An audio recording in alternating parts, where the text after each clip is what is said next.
Galera, aqui quem tá falando é o Fabrício. E hoje eu vou estar ensinando vocês como fazer um canhão. Primeiro você pega bloco de obsidian. Primeiro deixa eu sair desse aqui, dessa visão. Bloco de obsidian. Quebra no chão.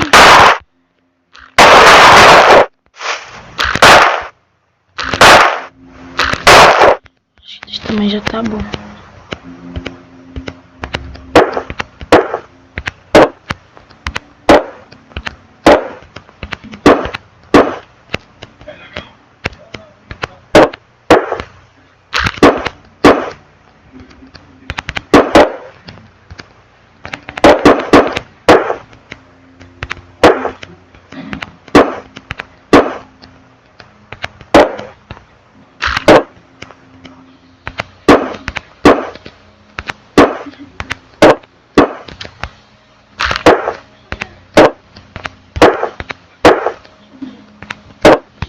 Deixa eu pegar água aqui.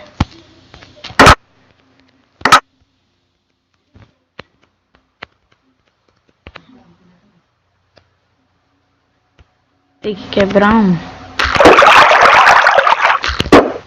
Aí tem que estar assim a água.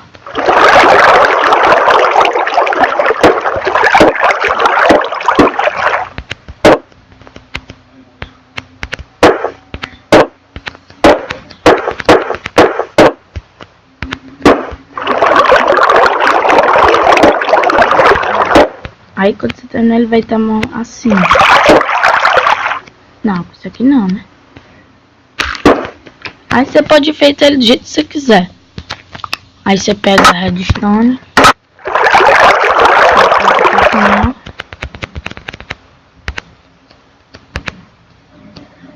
Só que essa coisa tem que colocar antes do final.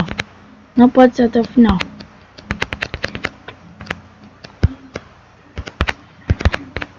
Tem que estar faltando um aqui. Você coloca nos dois até aqui embaixo. Dois. Aí você pega, deixa eu ver. Lá uma laje de qualquer laje. Você coloca aqui.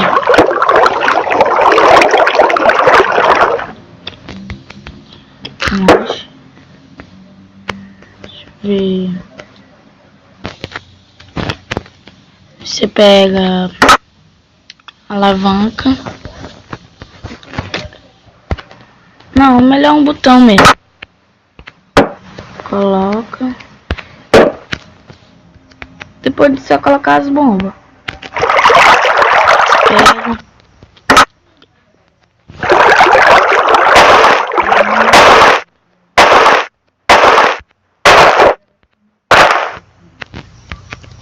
Deixa eu mudar aqui de controle.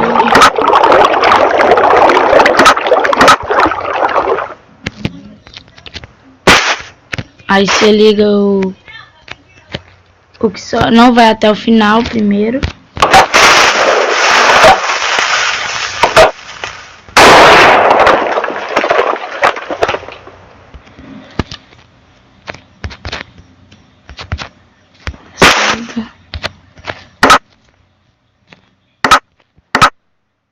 Valeu, galera, e fui!